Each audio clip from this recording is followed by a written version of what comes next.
The Electoral Commission, tasked with overseeing political party operations, has been criticized for failing to enforce financial accountability, raising concerns over whether taxpayers' money is being misused. You look at those political parties that have been receiving this money since then.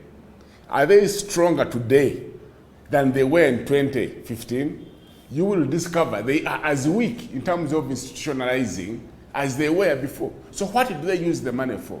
The argument was, let us publicly fund these political parties to enable them to strengthen. If you look at the candidates they present today on electoral positions, the quality of those candidates, what amount of input and investment has been put into capacitating them in terms of exchange visits, in terms of trainings, in terms of mentoring and coaching. What have they put in them? Nothing. When asked why the Electoral Commission has not strictly enforced audits, Electoral Commission spokesperson Julius Muchunguzi clarified that the Commission operates within legal and financial limitations. He emphasized that while the EC continues to advocate for stronger oversight, its mandate does not include direct auditing of political parties. All funds that are provided to public institutions are subject to audit by the Auditor General.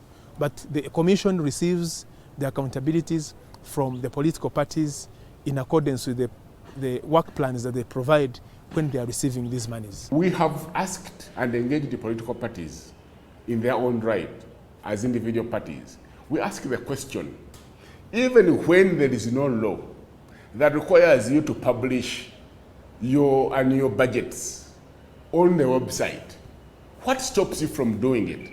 So that you can stand out as an island of integrity. If you are abusing and misusing the 200 million you are receiving from the Electoral Commission, will you be able not to misuse the 52 trillion that is in the budget for Uganda? For their part, Emmanuel Lumala Dombo, NRM's Director of Information and Publicity, maintains that the ruling party complies with financial regulations and submits required reports as mandated by the law. Internally, for us as a party, we have a fully fledged Treasury Department headed by a National Treasurer and assisted by the Deputy Director of Finance, Senior Accountant, Cashier, and Internal Auditor. The Office of the Treasurer General is vested with the finances, because they are the ones who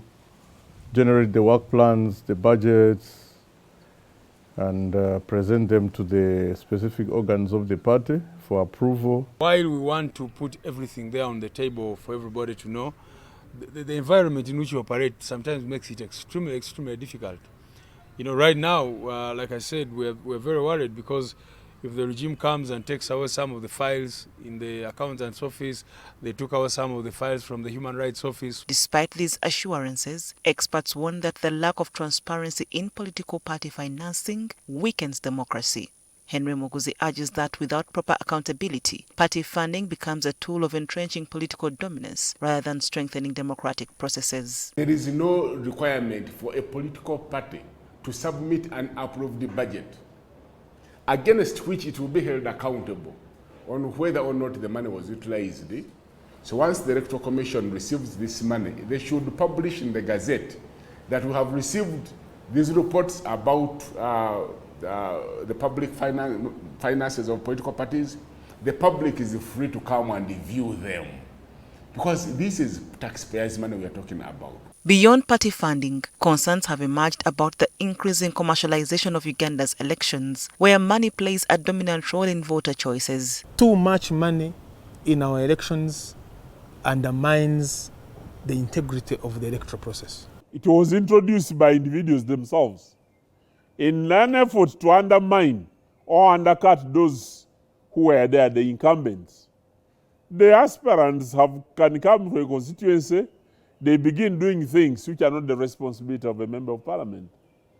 Can hear somebody grading a road, somebody buying an ambulance, somebody sponsoring people to go to school, contribute to the fees of individuals, and even promising to do more when they get elected.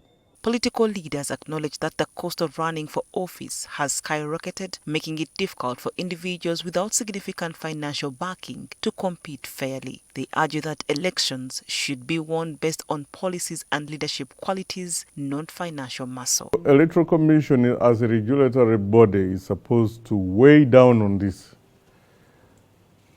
First of all, we, the people who seek for political offices, because we don't have a systematic agenda for the people we want to lead, we end up raising the expectations. Stop.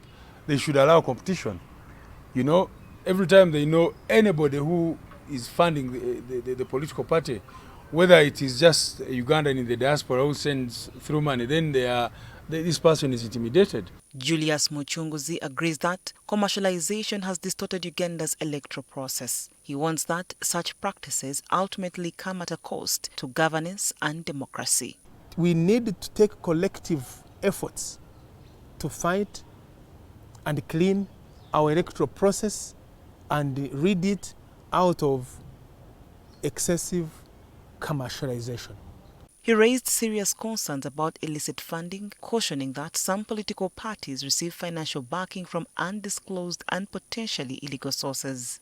This, he argues, compromises national sovereignty and further weakens democratic institutions. Media and the public should put a spotlight, a big one, a big torch on campaign financing, so that